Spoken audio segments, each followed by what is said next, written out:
if there's people that are watching this, they're thinking about getting into commercial real estate, it is an amazing industry. You can make a lot of money very early on in your career, but you have to make the right choice of brokerage that you go to. But you've got to understand your market better than everybody else. So those old school boys, if they don't get to market themselves, they're not gonna, the younger generation isn't gonna take the big clients, but not now anyway. But over time, it's going to evolve.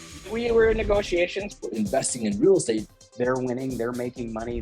What's up, everyone? Welcome to the Real Estate Educators Podcast, where we provide the education you can build on. I am your host, Kevin Amolsch. We are back, another fantastic episode. A little different focus today. We're going to be focusing on commercial real estate and commercial real estate sales. Mr. Joe Killinger, hopefully I said that right, Joe? You said it right on. So one of very few guests, I got to say, Joe, that have been in this business longer than me and by almost a decade. So Yeah. Over 30 years of business, and you've sort of done it all: syndications, real estate sales, investing, and now brokerage and education. So lots to unfold, lots to unpack here. Welcome to the show. Thank you for having me on, Kevin. Appreciate you. Well, right before I hit record, you were going into quite a lot of detail of what this industry needs. But before we get into that, tell us a little bit about your background. How'd you get into real estate? I grew up in Nebraska, as we were talking about, a small town. Father was an auctioneer, and eventually ended up doing some real estate. And the auction business just wasn't anything I had passion for, but I started watching him do real estate. And there was just something in me. I got a bug from it early on. It was in high school, and I love this business. I love the way putting the analysis together in the property, talking to people. And how, if you're really good at it, you can change a community. And so I really got the passion for it. And then I moved to Los Angeles, and I ended up in, of all things, the real estate auction business, which wasn't planned, but it was the only job available at the time. And I then met my business partner, George Pino. He was head of the closing department at this big auction company. I was in charge of some of the marketing. And actually, I was an underling in the marketing. I wasn't in charge of it.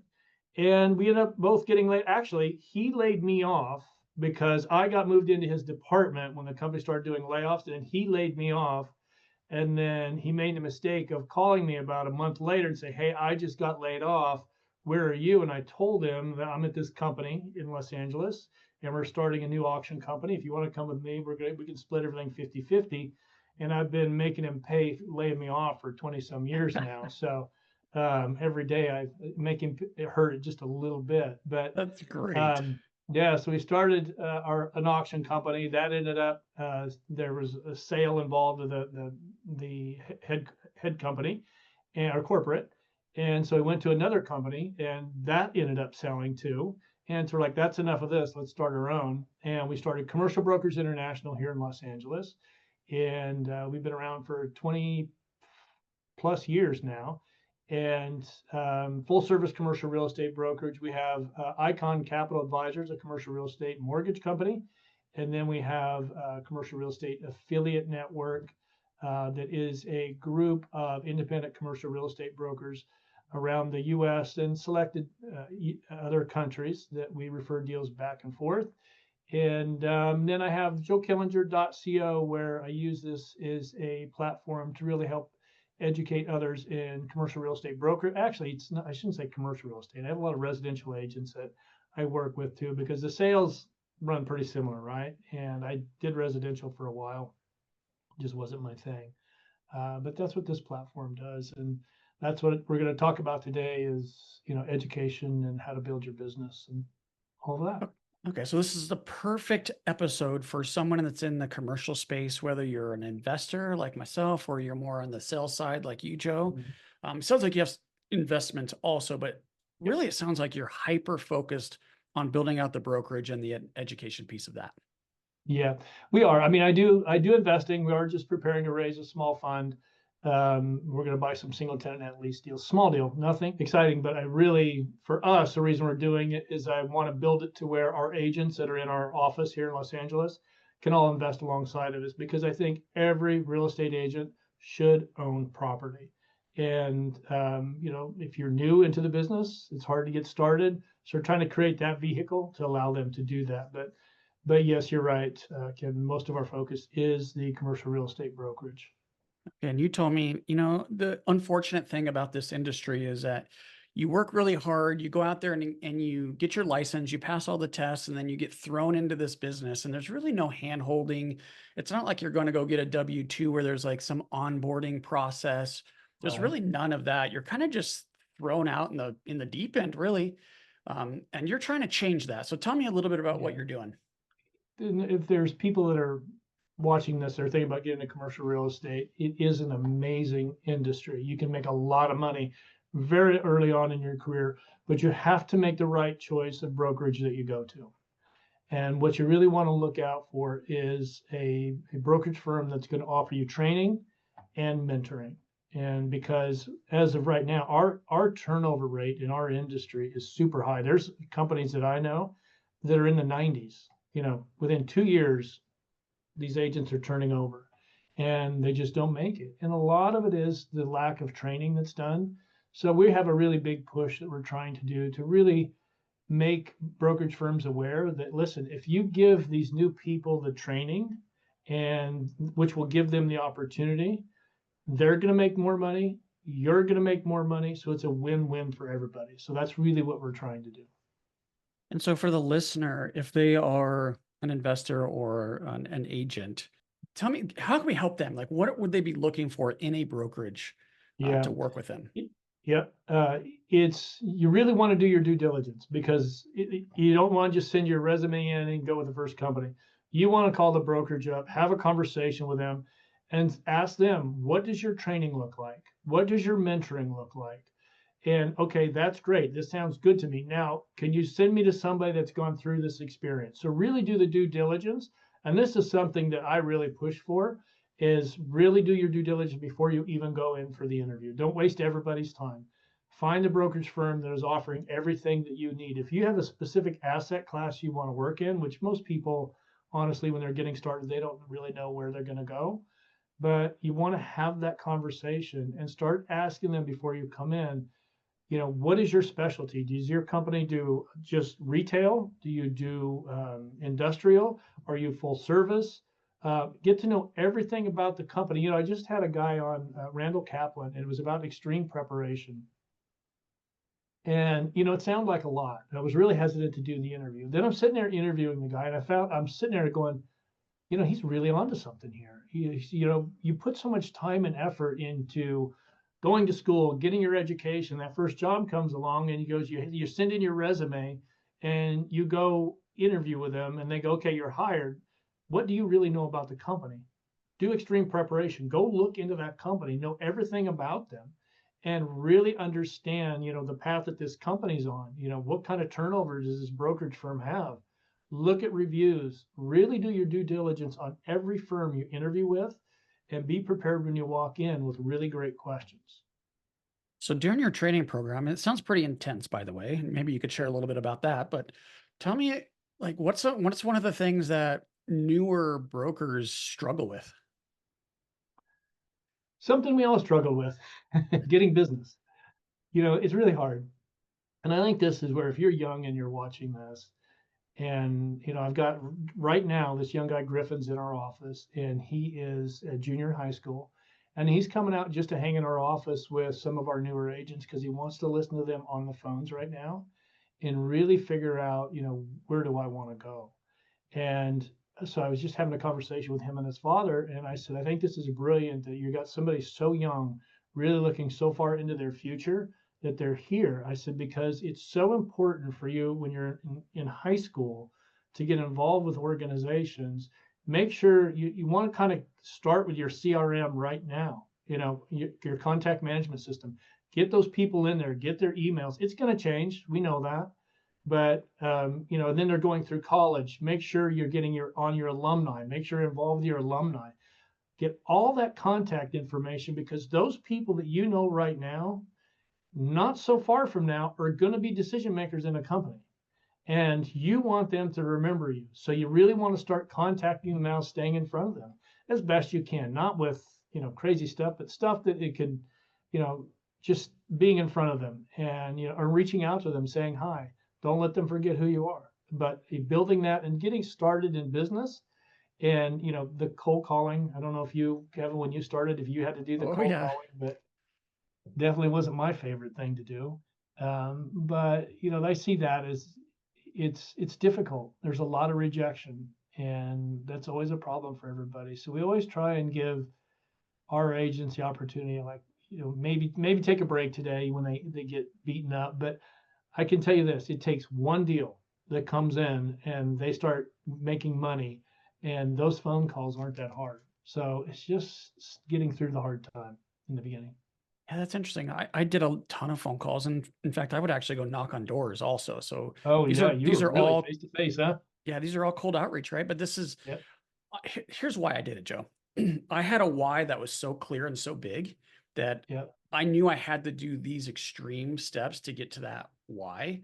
So for me, and what I tell people that ask me, like, what's one of the keys to success? It's really understanding why you're doing what you're doing. And if you can understand that, and the why, by the way, has to be bigger than you. It's not so you could go buy a new car or a new house. It has to be like Right. making a difference, leaving something behind. If you can get to that, you will be successful and you will make those phone calls. But you're right, Absolutely. they're difficult.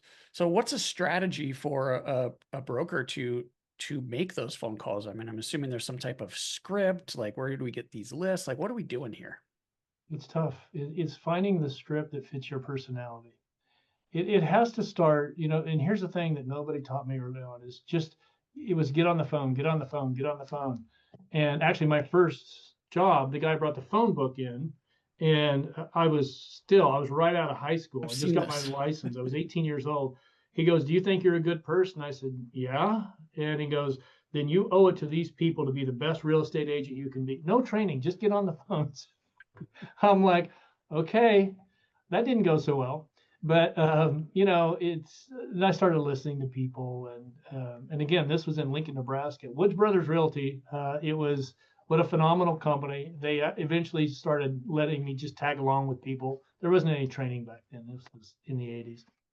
But you've got to understand your market better than everybody else. And if you take the time to really, let's say you're in multifamily in Denver, if you pick an area in Denver up and you just become the person that knows everything about that market, how many units, how many properties are on the market right now? What's the average days on market? What is the average size of the building? What's the average list price? What's the average sales price? If you can answer all of that, and then you get on the phones and you can have conversations. You can have a conversation with them about, hey, I see your property. Did you see the one just across the street and 5 properties down just sold? So by having that market information, it's going to allow you to have conversations a lot easier. And when you have a company that takes somebody and just puts them on the phones right away, you're just beating them up. You're beating, and the chance of them succeeding is low. The chance of them making money for your company is lower. So take the time. What we do is we say for 2 weeks, you're not going to touch a phone. Once I start, you're not going to touch a phone. I'm going to sit down with you after week number 1, and I'm going to test you on your market. I want to hear what's going on. Of course, I got a cheat sheet. I go on CoStar and look at all that. But and the second week, they've got it all down, and it just makes them so much more efficient. Their hit rate is so much higher.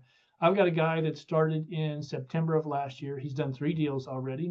Nothing major, not huge deals, right? But it's money in the bank. It's nothing to sneeze at, but it's not bad. And he's up for a 30,000 square foot office listing, and because of his marketing. So, but teaching them the market, really getting that is going to make those calls a lot easier. I love that advice. I don't know that I've heard that before, and it makes a ton of sense. Now, the trap here, of course, for the listener is that you over prepare. You don't Yeah, want to prepare so much that you never make that first call. yeah. So I Because agree you're with so you, nervous Joe. anyway, right? So Yeah, your brain's going a mile a minute, and you have too much information in there. So yeah, know the basics in the informational flow. yeah, and those nerves are normal. We Yeah. all have those, and you're going to screw up phone calls. When Yeah. I was starting, and I would actually go out. It's probably similar to a listing. I was trying to buy property. I was never an agent, Sure. but I would go out and try to buy, right? So I would go to properties that I didn't even want because all I'm trying to do is practice. So I Yep. know I'm going to hear a no. if I hear a yes, that'd be crazy. And then I have to figure that out. But I'm expecting the no, which isn't necessarily the best mindset to be in. But I wasn't there for the yes, I was there for the practice. And all I was practicing was the script. So I love everything you're saying. I would take just one step further. Yes, get prepared and be an expert and get your script and then practice with a buddy or a wife or a spouse or a husband, right? Practice a few times and then yeah. Do you do that? You do the scripting and practicing and role playing in the trainings, I assume? On the Joe Killinger CO, there's a bunch of tools for real estate. So there's scripts, there's documents for investors, there's all kinds of free stuff for everybody to grab. But yeah, the scripts are on there. But I was just a couple weeks ago, I was walking by our conference room and one of our experienced agents that's been in the business for a while, 4 or 5 years, and she was in there with the new agents and they were role playing. And I go, oh, that's so nice of you to take the time to role play with him. And she goes, no, that was for me. She goes, I haven't made calls in a while. I want to get back on the phone. I was just kind of touching up again. Oh. And my guess, if I was to guess, she's very successable. Very. Yeah, very. Yeah. She's been in the business for a few years and she's doing extremely well. But it's that mentality. We don't just hire anybody. We hire people that want to be an overachiever because, as you know, this industry can kick you in the teeth. And so if you don't really have the passion and you don't want to be the best, your chances of surviving in this industry go down pretty quickly. So you want to come into the commercial real estate brokerage or even residential real estate brokerage with an entrepreneurial mentality of, I'm going to make this happen. Okay, so let's flip over to the investor side for just a second. One thing I've noticed about commercial real estate that is different than residential is investors are willing to invest outside their backyard. Yeah. I'm in a network of commercial value add investors, and this is a pretty prolific group. It's a $30,000 price tag to be in the room, and that's every year. So these guys are not there just to like go to a seminar and take notes, right? They're actually doing deals, they're doing business with each other, and they're buying all over the country. So my question for you is, running a brokerage out of California, do you see like other investors from outside the area coming in and working with your firm?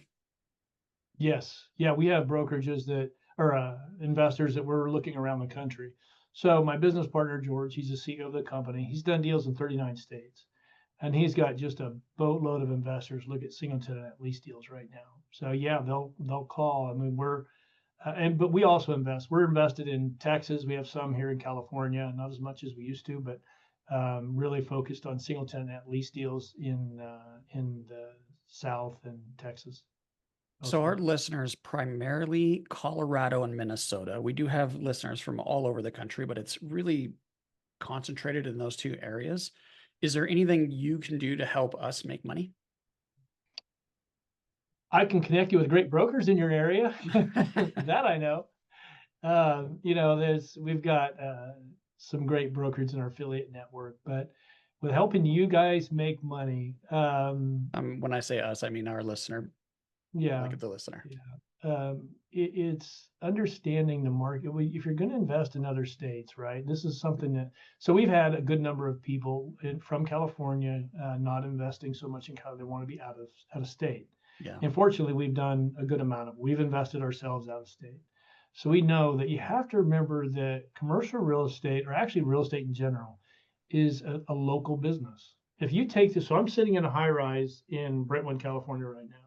You take this building and you take it down a half mile, down by a little over, probably 3/4 of a mile down to Olympic. The price is completely different, and a lot of people just think, oh, it's Southern California prices, but you got to think about everything you're doing. Real estate's hyper local. And that's something that, we really have to educate our investors on when they're wanting to go out of state. And that's some focus that we have, and a good broker will do that for you. They'll really give you an overview of the local market and the tertiary markets as well. So you're seeing more investors want to invest in areas outside of Southern California instead of investors across the country wanting to invest inside Southern California. We've not got a lot of people wanting to that are reaching out to. We've got a couple, but not like we used to. But we have a lot of people, and we do a lot of retail. And so retail here is not it's not as busy as it used to be. So they're looking for opportunities, and it's pretty tight right now. Everybody's kind of sitting. And so we're just looking for opportunities. Now, when rates come down, I think we'll see more opportunity. I mean, to buy single tenant net lease deals here in Southern California or in California, it's tough right now. The rates it's very tough, but we can do deals outside of the state and get a higher return. But when interest rates come down, I think we're going to see it spark a little bit more activity. This episode is brought to you by Pine Financial Group. Pine Financial is a private lender specializing in short-term rehab lending to real estate investors. Got a property that needs some love? We can help. We are able to offer funding solutions because we raise private money from individual investors. With more than 15 years of experience, Pine offers passive investors an alternative that provides stability, consistency, and security to your portfolio. If you like real estate but want to avoid the ups and downs and effort, a Pine mortgage fund could be a perfect fit for you. Accredited investors will experience an 8% preferred return and profit sharing. Diversify your portfolio out of Wall Street and into Main Street with a Pine Financial Group mortgage fund. Get more information at pinefinancialgroup.com. That's pinefinancialgroup.com. So you've mentioned the single tenant net lease several times. Obviously, you're super attracted to that asset class. Can you tell the listener, mostly residential, but there's some commercial listeners also, Okay. and we've talked about commercial on the show before, it's just not that much. Right. So tell us what you're talking about there and why that's an attractive asset class. So we have single tenant net lease is like we have Chase banks, fast food is good, pharmaceutical, and it depends on the lease, but pharmacies, CVS's, Walgreens, that kind of stuff. And as an investor, it's the most liquid real estate you can really buy because you can get out of it pretty quickly, as long as you've bought it right, of course. But unless you have like a Rite Aid right now that's closing everything, you have to get subleased or released. But it's the most liquid because there's so many investors looking for it, and it's very stable. You've got your year lease, your long leases. And I think our shortest one right now is it's 7 years. So we've got 7 years to ride out with this client, and we'll renew hopefully. And we really focus on, we want signalized intersections or just great locations. And so we know we're not going to have trouble releasing it out. And I mean, we did take one, and we took a Chase Bank in Dallas that was going dark 2 months after we closed, and they had 7 years left on the lease. We're 3 years into it, and we're going to re-tenant it the way it looks. And we've just been sitting waiting for the right client, and I think we found them. And so we'll take a buyout from the bank, and we'll put in this client, and it should be a win-win for everybody. But we really like it because we came from property management where we were getting phone calls 24/7. And, then we had somebody come along and said, hey, we want to be in the area you're at in Texas with your multifamily. Would you guys be willing to sell? And we're like, no, we're gonna hold on to the portfolio, and then we're going to redevelop it, and we're going to re-tenant it.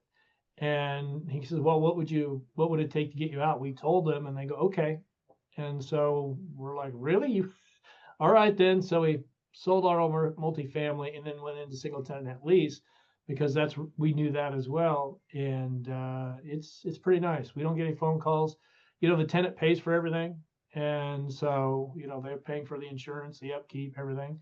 And so it's nice. I get a ping on my phone at the beginning of the month going up, rent just hit. So we're good. Yeah. I didn't think of it like that. It's the most liquid and stable.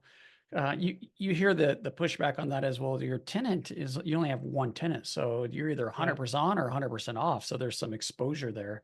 Very different than a strip mall, right? Where you might have a Chase Bank in there, but it's only 10% or 15%, right? Yeah. But you like the single tenant. Sounds like a lot. I like those for that. I mean, it's a good base. Now, if you want to get riskier with single tenant net lease, you can buy something that has like 2 years left on the lease.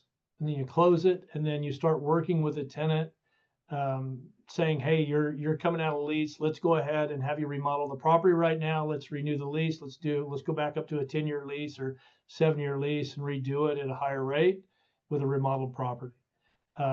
Those you get higher returns on. But we do love them.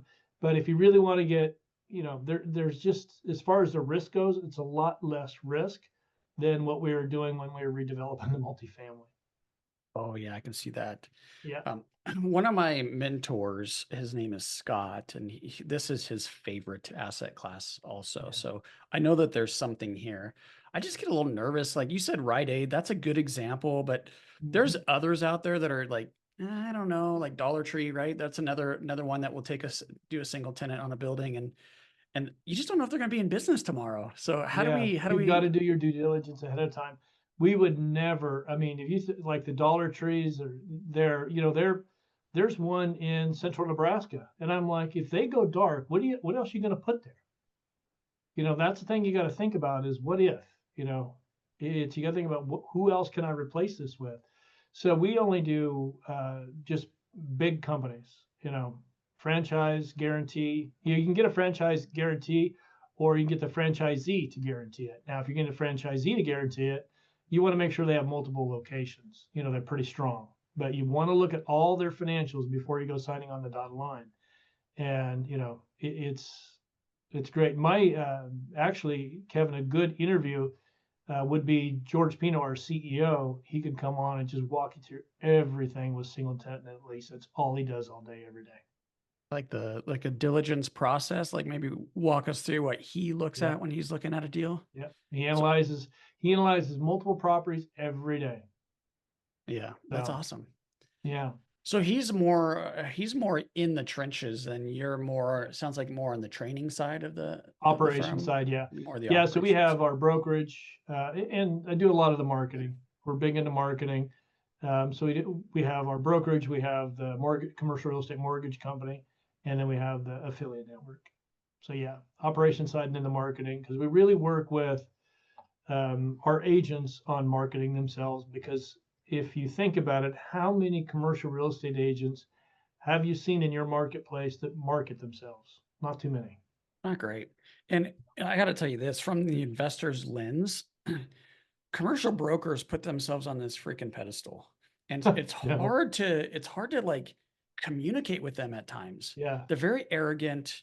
Yeah. They don't trust a word you're saying, even though you're actually buying deals and they're not. And Right. I know I'm being hard on them right now, but they're super valuable. So real estate investors will oftentimes court them Yeah. because they want pocket listings, they want off-market deals, they Yeah. want. So I think over time, the agents that are in the business while they're just like, they're up on this little pedestal, and they're kind of hard to communicate with, to be quite I honest don't with you. disagree, but I think that's evolving, because it used to be a good old boys network, right? When I got into the business, we controlled all the data, all the information. If you wanted something, Kevin, you had to come to me. Yeah. That's not the case anymore. It's public information now. Anybody can go on LoopNet and find properties, and the customer really has access to this data now. So it's really evolving quickly, and you're finding this younger generation. They were born with one of these damn things in their hands. They Yeah. look dirty. I'll clean that later. You got that light fixed too well. Yeah. They were born with those things in their hands, and they know how to market themselves. So those old school boys, if they don't get to market themselves, the younger generation isn't gonna take their big clients, but not now anyway. But over time, it's going to evolve. And I think it's a perfect time for somebody young to get into this industry that's a real entrepreneur, and you want to go to a place that's really going to make you a lot of money. Commercial real estate brokerage, it's an open door that's waiting for young people to come in and kick the door down and go, okay, let's do this. I couldn't agree more. I think whether you're on the investor side or the sales side, they're both fantastic businesses, and they're both a ton of money. I think you can make more as an investor personally, but I think you're taking a lot more risk. So it's sort of a trade-off. Ideally, if you're a broker, you can do both. You're hearing about deals before they come on the market. Yeah. And so it's just a great way to get access to properties that aren't on the market yet. You know what I see a lot of guys do, Joe? They offer like a little sliver of equity to the brokers that bring them deals. So some of these brokers they might have 2, 3, 4% equity in 20 or 30 properties, right? And so when these things start paying off, I mean, they're getting the commission plus these chunks of money. So you can negotiate equity in transactions. That's also so smart. That is so smart to do as an investor, because Now they're incentivized to bring you those deals, and that agent will hunt day and night for you. Yeah. You know, if you've got to build as an investor. So we do deals around the country, and we have so many deals that our George does. Most of them aren't on the market because there's this network of brokers that will call each other up and go, "Hey, I've got this property I'm bringing on the market. Do you have anybody for it?" And that property will never hit the market. And these guys all know that it's going to close with this broker unless something happens majorly. You know, it's going to close, and there's that security of knowing that. So it's a win-win for everybody. And so for you to have access to those brokers, offering them a piece of it. Another thing that we run into, Kevin, is investors that are using everybody. You know, they're using 5 brokers. So now as a broker, this is what we tell our agency. Okay, if you get somebody that says, no, I won't sign an agreement to work with you, which it's law now, by the way, after the NAR lawsuit in California. I don't know about the rest of the country, but you know, we tell them, like, listen, if they won't sign an agreement just to work with you exclusively, and they're working with all these other brokers, and you find a deal off market and you call that investor, and how do you know that you're going to get paid? Because what they can say is, oh, my other buddy just showed me that, and so I got to go to them first. It just makes for a tough battle. So as an investor, it's always wise to have just good in brokerage and investing. We focus on the relationships and making sure that the people we have in these markets are people that we know and trust, and will get the deal done. Yeah, I agree with you. And from an investor lens, that's tough because you don't want to sign an exclusive and then not get any deals. So yeah, I mean, it's like chicken and the egg there, because I mean, there's got to be an out, because you know the broker wants to get paid, and if 3 people bring you the same deal, who gets paid? You know, that's the thing. Is I don't know how that gets worked out, and so that's why we have our agents only work on exclusives. But there's a 30-day out. If you don't like what we're doing, 30 days on your own, and that only includes the properties we showed you. So if somebody else brings something in, great, we're not going to fight. But yeah, you as an investor really want to make sure that you have an out, because it's not hard to find a broker that's going to promise you the world and then not perform for you. Right. That'd scare me to death. So me personally, I wouldn't sign an exclusive, but I have brokers that send me deals, and they're all off, you know, not on Crexy or LoopNet or whatever. And then I feel like I'm getting a first look. I mean, maybe it's not first, maybe I'm 3rd or 4th on their list, but if it works for you. Yeah. And then I'll buy the deal, and then they're the agent on it. So when I'm ready to resell it, they get the listing. And so I think you're right. California, it's building the lawsuit that happened, there has to be a document signed now that you're working with this buyer. So we have to sign it on a specific deal, though, right? Is it like, okay, before I go inside the property, before I look at it, before I view it, I have to have an agreement with an agent. But I believe that's the way it's worded. Yes. Yeah. So that gives you They'll some send it flexibility. to you with an agreement. Yeah. Here on the way out to go look at the property. Okay, send me the agreement. I'll DocuSign it real quick on the way, and then I think it's I don't think it's a blanket, but I'd have to verify and get back to you on that. Yeah, and I don't handle the legal side of this. Yeah, for the listener, then we're going down a rabbit hole here. Every state potentially could be different. Yeah. Use ChatGPT. I'm sure it'll be accurate. Okay, Joe, is there anything I didn't ask you? No, I kind of think we touched on it. All right, here's what we're going to do. I'm going to go through my notes. I did take some notes while we went through this. Someone your VA put on here 30 years of experience, but I think it sounds like quite a bit more. If you were doing business in the 80s, you're probably closer to 40 years. Well, I wasn't in brokerage. Yeah, I've been around a long time. But you've been doing this a long time. That's my point. Yeah. So I got some notes here. You know, the syndication we were a founder of a tech company that we ended up selling off. We've done a little bit of everything. Yeah, you definitely know what you're doing. So I'm going to go through my notes. Okay. And then I want you to add to it whatever you think the listener should know or benefit from that I did not write down. And then if you could, right before we close out and get all your contact information and all of that, if you could just give us one piece of advice for maybe a newer real estate investor, or maybe someone new broker just getting into the business. Maybe they got a couple of deals under their belt, but they're, just trying to get some traction. What's one piece of advice you could give them? So we started off by learning a little bit about your story. We did not get into the cowboy hat to the suit that you're wearing here today, but we did talk about the auctions and going through the Yeah. learning from your dad, and then going out and working for a company and then starting your own and bringing over George, who previously laid you off. And then we started getting into some of the meat here. And you said the interesting thing about this business and the brokerage firms is the turnover is very high. It's a very difficult business. It pays well, and for some people it's going to be well. But you said up to 90%, maybe even higher Some brokerages. turnover rates. Yeah. Yeah, some brokerages have that because they just you push. don't. They'll bring you in and just call. We need 200 calls a day. If you can't make 200 calls a day and you don't get a lead after 3 weeks, they're like, okay, this isn't for you. Yeah, they'll chew you up and spit you out without any training. So you're different Very because Glenn Gary Ross, which train. by the way, everybody should watch.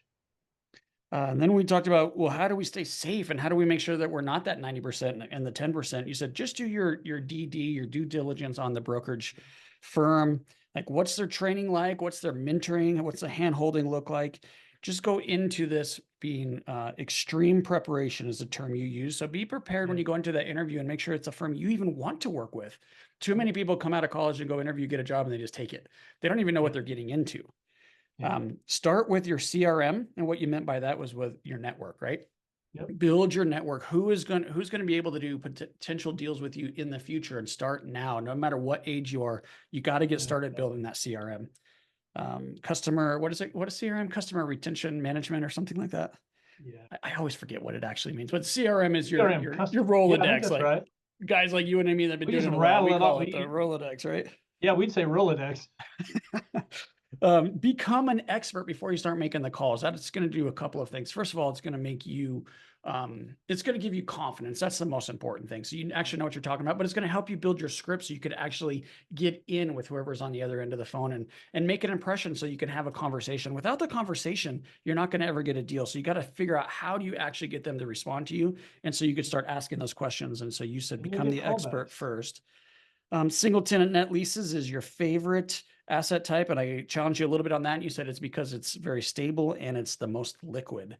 And then finally, what I wrote down here, Joe, is look at tenant financials. So when you're underwriting a deal, you really are underwriting a tenant more than the real estate itself. So who is the lease with? How long is it? And do they have the ability to pay? And are they going to be in business next year? So that's what I took away from this call. Yeah, what do the guarantees look like? You did say that as well. Franchisor or franchisee guaranteeing it. Yeah, that's great. Is there anything that I missed in my notes here that the listener should know? No, I think we got it. It really, as far as a brokerage, one thing I want to also reiterate is getting involved in your community. Once you've got to make sure your branding is on point, make sure your branding is good, make sure you're involved in your community, and just be the smartest in the market. When somebody asks you a question, don't give them their, if somebody says, hey, how's the market doing? Don't give them an opinion, give them the facts. Give them the facts of this is what's going on in that market.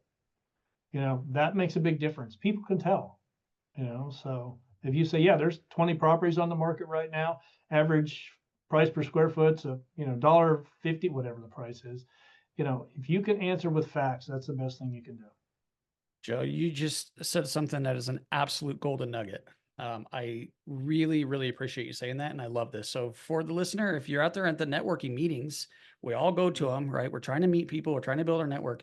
When they ask how the market, it's not good or bad, right? It's a very specific answer that will separate you from the next person they talk to. So that was fantastic.